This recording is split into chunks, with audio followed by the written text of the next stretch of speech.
আছোঁ আমি আমকটা মহেশধাম।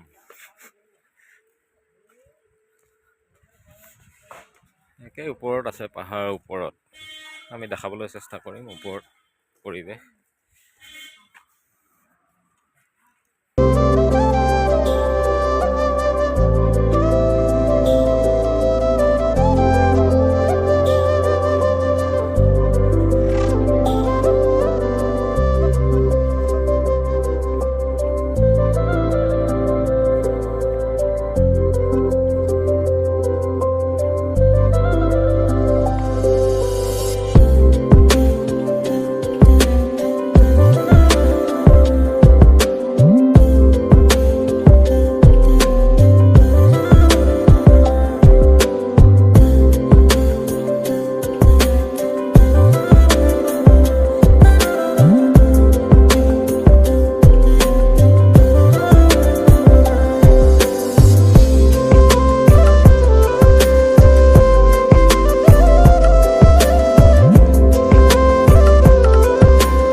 মহেশধামৰ ৰথযাত্ৰা যেতিয়া হয়, এইখন ৰথখন সকলোৱে মিলি টানি লৈ যোৱা হয়।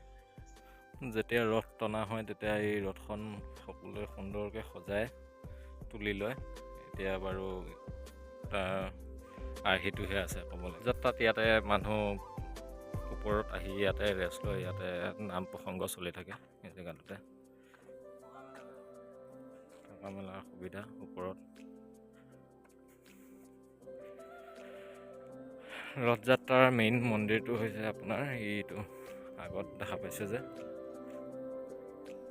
এইটো আপোনাৰ ৰথযাত্ৰাৰ মেইন মন্দিৰটো। ইয়াৰ পৰা ৰথযাত্ৰা কৰে জগন্নাথ বুলি কয়, জগন্নাথ মন্দিৰ। জগন্নাথৰ পৰা ইয়াৰ পৰা ৰথযাত্ৰা আৰম্ভ কৰি তললৈ আৰু এটা মন্দিৰ আছে বিষ্ণু মন্দিৰলৈ, তাত লৈ যোৱা হয় ৰথখন।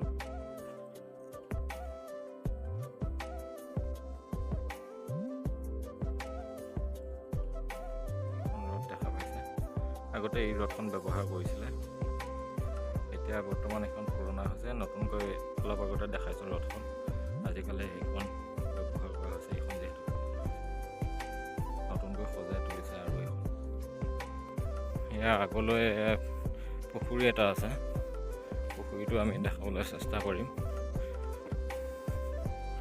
পদুম পুখুৰী, খুব সুন্দৰ পৰিৱেশ। পুখুৰীটোৰ পৰিৱেশো সুন্দৰ।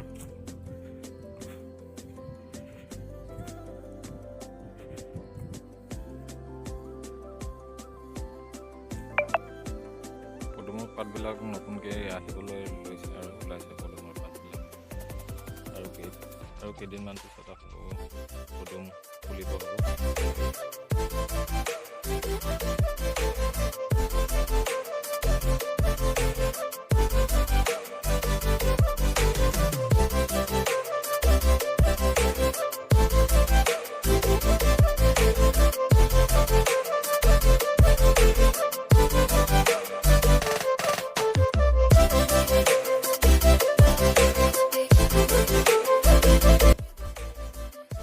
ৰথযাত্ৰা সেইটো মন্দিৰৰ পৰা এইটো মন্দিৰলৈ অনা হয়।